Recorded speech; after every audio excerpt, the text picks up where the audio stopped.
Hello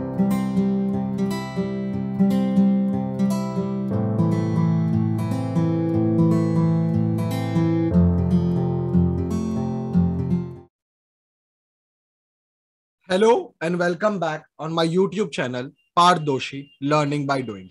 So today in this video, we are going to see another new feature update from UiPath. And as you can see, the post is only 5 days old. This is one of the very interesting feature that I was waiting for since a long time when I had heard about it in the HyperX sessions from the product managers. So this is about apps and data service. Before we get into much more detail about this feature, let me give you a bit of background that why am I excited about this feature and why it is going to be one of the very interesting in terms of apps and data service.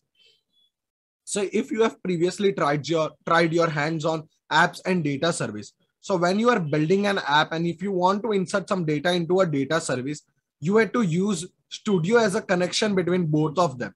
So what you had to do is you had to build the UI on the UiPath apps, and then we had to build a Studio process in which we used to use the data service activity called as create entity and many other.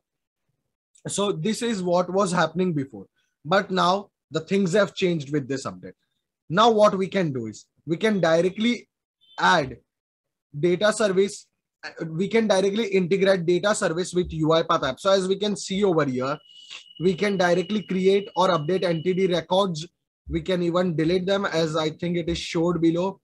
We can see create and update over here as well.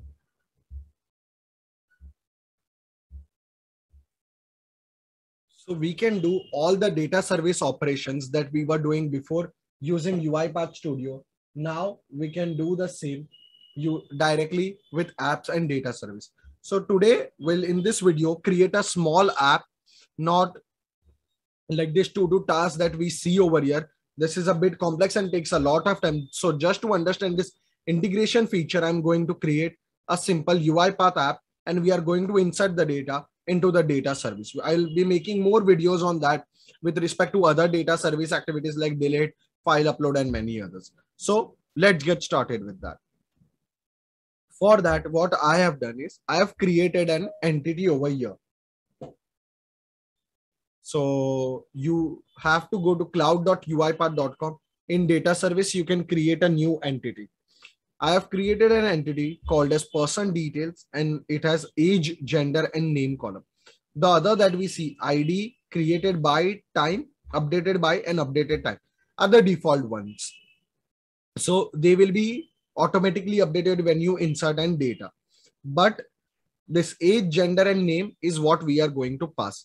So now let's go to UiPath apps. So you can just navigate to UiPath apps directly from here.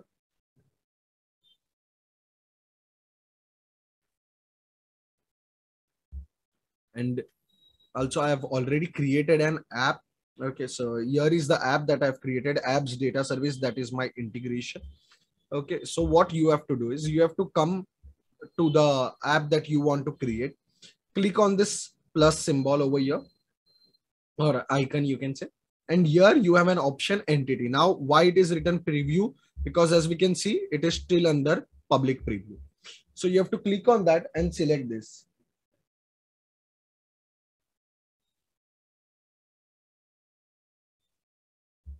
Then here you will get your orchestrator name. My orchestrator name is self-employed default, so I had picked that. The system is set to read from this. If you don't want to find the entity, you need this, pick a different tenant. So if I click over here, here will be different tenant. Now since I have a single tenant, I'm just going to click on next. I'll see all the entities that I have created in my data service. So this was not there before. This is now the direct integration that is available. So once I click on this, since I have already selected this, and you have to just simply click on add. Now after that, this is the app that I have created. If you want to see how you can create an app, what are the different types of controls, I have more than around 10 to 12 videos in specifically in UiPath apps playlist. So you can just go ahead and check that out. I'll add the link in the description as well. So here I've created this simple app which has name, gender, and age. So that is what my data service has. I'll go back to data service.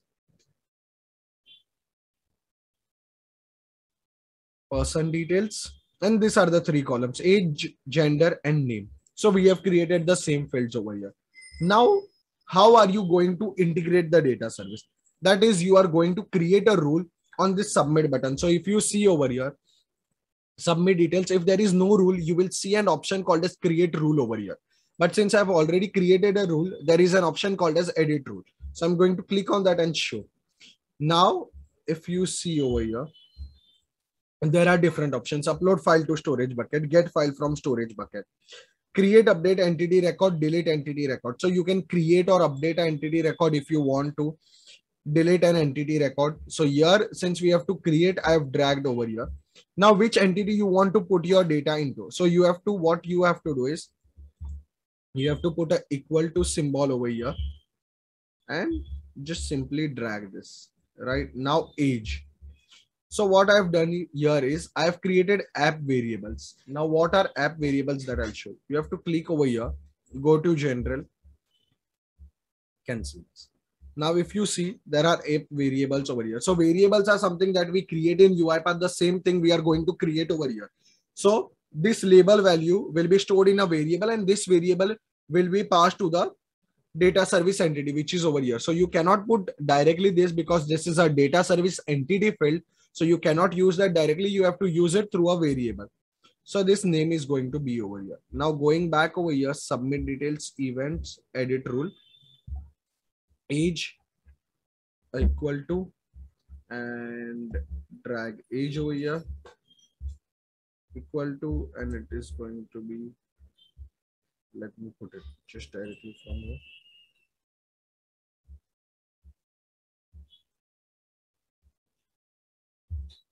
Equal to the name. Now, when created or updated, I want to show a message: details updated. Your details have been updated in, what I've written is in data service. So this is what I've created. Now,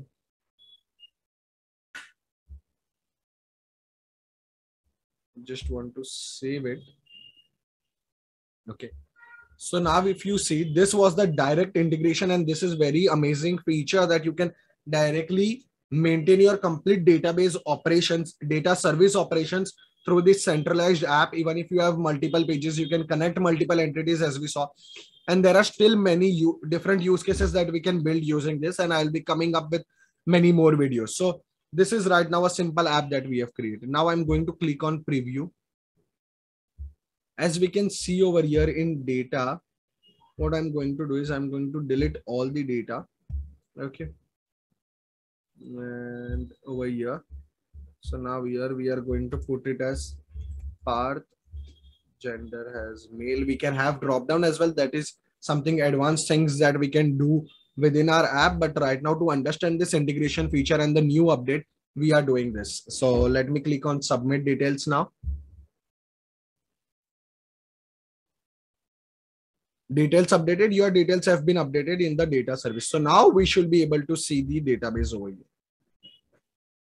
As you can see, we can see the entry that we have done through our UiPath app. So now here, you do not need UiPath Studio to specifically go and create a process and manage that complete workflow. But here is the direct integration that is available. And this is very interesting.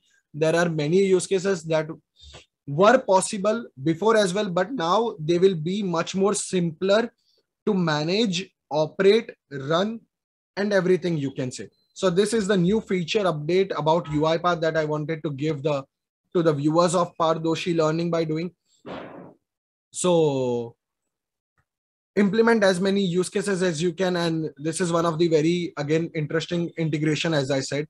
Thank you for watching the complete video. I hope this video helped you to understand every part of this integration, and it was easy to understand. Thank you for watching the complete video.